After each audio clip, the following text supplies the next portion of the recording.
Nós estamos aqui só para ajudar vocês no que for preciso. É vocês que são os manifestantes. É vocês que precisam tomar uma providência contra as inconstitucionalidades, tá ok? Valeu, nós vamos lá, vamos pegar o pessoal, eu e a Fernanda, vamos lá com as crianças idosas e vamos... Supremo é o povo! Supremo é o povo! Supremo é o povo! Todo o poder emana do povo! Deus, pátria, família, liberdade! Brasil acima de tudo! Deus acima de tudo! Viva o Brasil, a nossa pátria! Carta patriótica de Rondonópolis em defesa da soberania e da liberdade do Brasil.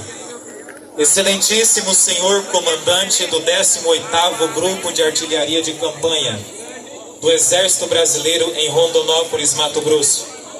É notório que desde há muito o Poder Judiciário tem, de forma indevida, interferido em outros poderes da República, especialmente no Poder Executivo Federal, verdadeiramente legislando de forma indireta, por meio de decisões judiciais teratológicas, temerárias e desprovidas de amparo constitucional, tomadas por interpretações tortuosas e duvidosas do ordenamento constitucional e jurídico vigente, unicamente com a finalidade espúria de satisfazer interesses nada republicanos.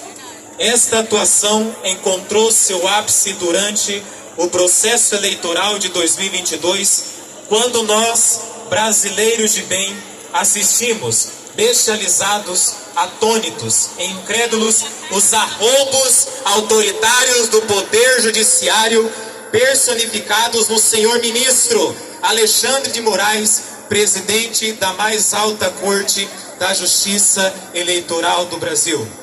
Vimos, durante todo o pleito, um tratamento dispar entre os postulantes ao comando do Poder Executivo. Vimos brasileiros sendo perseguidos por expor suas opiniões legítimas. Vimos a corte arrogar para si o papel de censora e interferir na liberdade jornalística de um cérebro e sério veículo de comunicação no nosso país, calando jornalistas, ditando o que podia ou não ser dito nas redações de um veículo de imprensa renomado com pelo menos 80 anos de atuação. Vimos, senhor comandante, lideranças populares, simpatizantes a um dos candidatos, sofrerem medidas invasivas de busca e apreensão, bem como a restrição de outros direitos individuais destes expoentes, com base unicamente em provas duvidosas, obtidas por meio mais duvidoso ainda. E isto tudo sem a participação daquele que deveria ser o titular da persecução penal e que seria o responsável por promover e supervisionar investigações.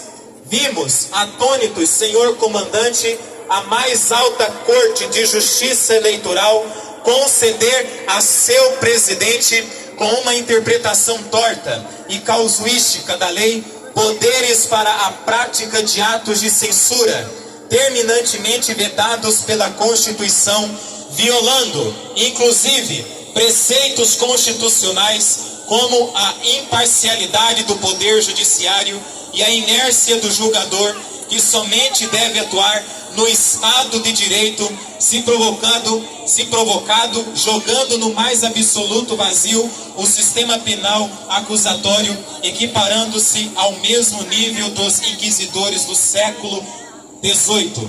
E por fim, observamos, na semana que antecedeu o segundo turno do pleito eleitoral, severas denúncias realizadas por um dos candidatos, apontando que empresas seríssimas de larga experiência e renome no mercado internacional lograram identificar disparidade na distribuição e veiculação da propaganda eleitoral obrigatória dos candidatos, o que gerou incontáveis prejuízos para um dos lados, em benefício do outro, fatos que, documentados, foram devidamente levados à análise do Tribunal Superior Eleitoral. Porém, numa demonstração clara de atuação parcial, tendenciosa, pendendo a balança da justiça apenas para um lado, o senhor ministro, presidente do TSE, portando-se mais uma vez, como bem o rotulou o ministro Marco Aurélio de Mello, como um xerife, deliberadamente negligenciou e desconsiderou as mais de 3.000 páginas de provas apresentadas pelo candidato conservador, ao passo que, por simples imagem de aplicativo de mensagens encaminhadas à corte por pessoas ligadas ao candidato de esquerda, autorizou imediatamente investigações em desfavor daqueles que publicamente são desafetos do presidente da Corte Eleitoral. Por isso tudo, senhor comandante, nós, brasileiros de bem, estamos na frente dos quartéis e somamos a nossa indignação por essa condução torta e torpe do processo eleitoral, nosso temor colossal pelo risco que se avizinha à liberdade e à nossa pátria, que corre o risco severo de tornar-se um país do mesmo nível das narcoditaduras que vemos espalhadas pela América Latina, como a Venezuela, a Nicarágua e tantas outras ditaduras espalhadas para a América Latina. E assim, pedimos socorro às Forças Armadas para que intervenham e restabeleçam a ordem e independência dos poderes, assim preservando nossa democracia e garantindo a estabilidade do sistema constitucional em vigência. Mas não fosse o bastante, todos estes atos tinham um único propósito e nos restou bastante claro a partir do resultado das eleições do segundo turno. Vimos naquele dia partidos de esquerda pedindo ao presidente do Tribunal Superior Eleitoral a prisão do diretor-geral da Polícia Rodoviária Federal, unicamente pelo fato de, no dia das eleições, a polícia realizar operações para coibir a compra de votos, que resultou na apreensão de mais de 5 milhões de reais em diversas regiões do país. Vimos ainda, tão logo anunciado, o vencedor do pleito, atos de vandalismo generalizado por parte dos apoiadores daquele que jamais seria eleito, não fosse um processo eleitoral conduzido de maneira tão torpe e indigna na nossa Constituição. A comemoração nos presídios foi generalizada, enquanto o povo de bem deste país começava desde a segunda-feira ter suas liberdades de manifestação e pensamento cerceada por plataformas digitais, e jornalistas conservadores eram sumariamente demitidos de meios de comunicação, numa amostra clara do que se avizinha em 2023. Igualmente, a Suprema Corte do país, aproveitando o ensejo, por meio, decisão deveras duvidosa, relativizou o sagrado direito à propriedade em decisão digna do que pretende para 2023. O processo de bolivarinização do Brasil aos moldes da Venezuela, Bolívia e outras narcoditaduras espalhadas pela América do Sul.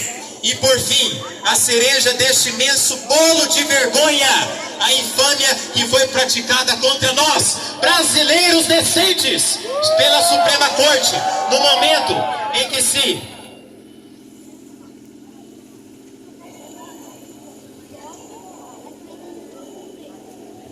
valeu de uma manobra jurídica obtusa para descartar as provas materiais de crimes praticados contra o erário público, contra os cofres públicos e a moralidade da administração pública, com o único propósito de ressuscitar politicamente um ex-presidente da República que foi condenado em 3 instâncias por crimes contra a administração pública nacional, comprovadamente beneficiado por propinas e esquemas de corrupção. E para nossa maior indignação, o ex-ministro da mais alta corte da justiça brasileira denunciou publicamente este fato, esta tentativa de ressuscitar politicamente um condenado por crimes contra a administração pública em prol de um projeto socialista de poder, pensando meticulosamente para o Brasil pelo Foro de São Paulo. E para nossa surpresa,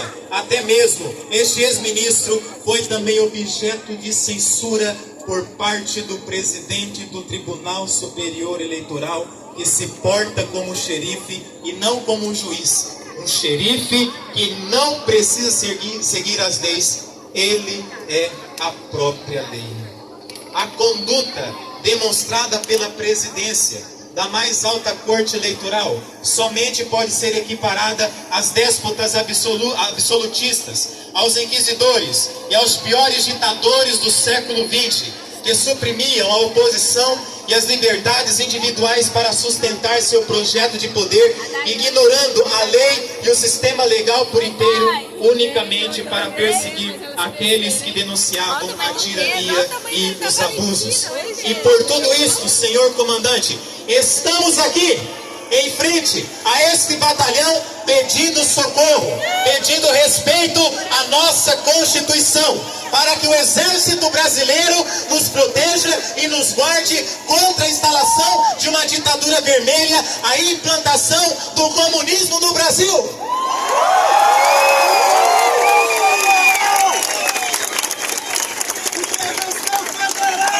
Dito isto, requeremos respeitosamente a Vossa Excelência que se dispõe a receber em vosso gabinete uma comissão de 10 pessoas, lideranças de nosso movimento pacífico, para que nos escute e ouça nossas pautas. E por fim, indagamos a Vossa Excelência se as Forças Armadas Brasileiras, o Exército especificamente, orgulho de Duque de Caxias, de Marechal Osório, de Marechal Mallet e de tantos outros heróis, assistirão de braços cruzados à ascensão e o cometimento deste crime de lesa pátria pelos traidores vermelhos, ou se, mais uma vez, lhe frustrarão a tentativa de traição. Indagamos a Vossa Excelência se este exército se posicionará como uma instituição altiva, patriota e defensora digna daqueles heróis que deram suas vidas contra o totalitarismo no século XX, ou se irão se curvar e aceitar prestar continência a um bandido comunista condenado por surrupiar o dinheiro público, enquanto o brasileiro sofrido padece diariamente na miséria em que a esquerda tenta nos jogar em prol de seu projeto de poder.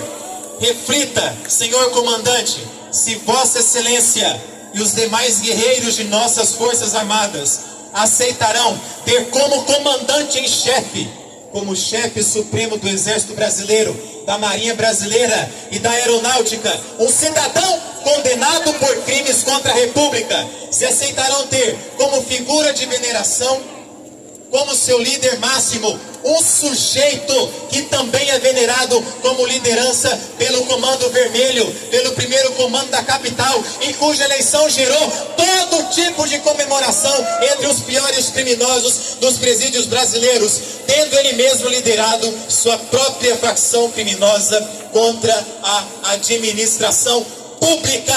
Manifestamos o nosso direito para a liberdade do Brasil contra o comunismo.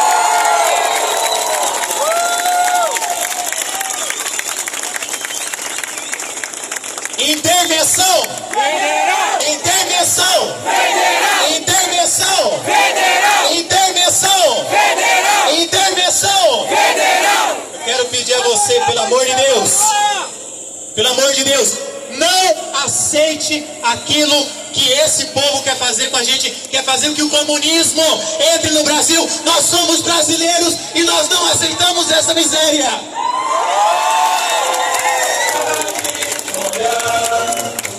A carta vai ser encaminhada ao comandante, vai ser levada ao comandante. Eu peço a cada um de vocês, gente, e juntos lutemos por esta causa para que jamais essa nação se torne um país como Nicarágua, como a Venezuela, como Cuba. Essa nação é do povo brasileiro. Viva a democracia! Pessoal, parabéns. Mauro, bela leitura. Vamos criar um corredor. Vamos abrir um corredor. Peço um corredor.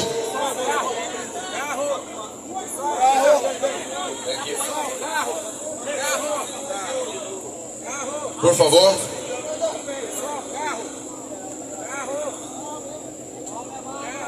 Vamos criando um corredor aqui, senhores, por favor.